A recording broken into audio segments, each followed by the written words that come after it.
Le gouvernement congolais qui s'emploie pour le mieux-être des peuples autochtones n'est pas resté en marge de la célébration de la journée internationale de solidarité célébrée le 9 août de chaque année en faveur de ces populations. Dans son message, le ministre de la Justice plaide pour une communion avec cette catégorie de la population. La commémoration de cette journée est ainsi une occasion de communion avec ces peuples considérés comme les premiers occupants de la forêt équatoriale d'Afrique centrale et qui représentent 1,2% de la population congolaise,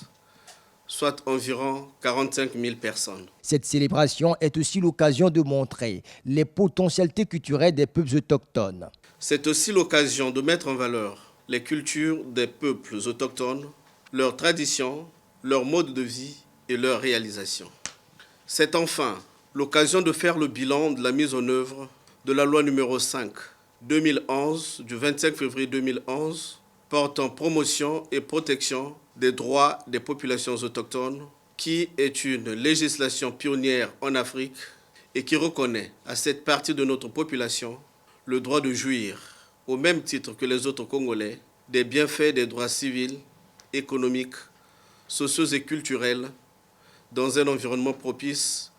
à leur développement et à leur bien-être. Célébrée sous le thème « Les langues autochtones », la journée internationale des peuples autochtones marque cette année une interpellation à l'humanité quant à sauver l'héritage culturel qui regorge les langues autochtones qui courent le risque de disparaître.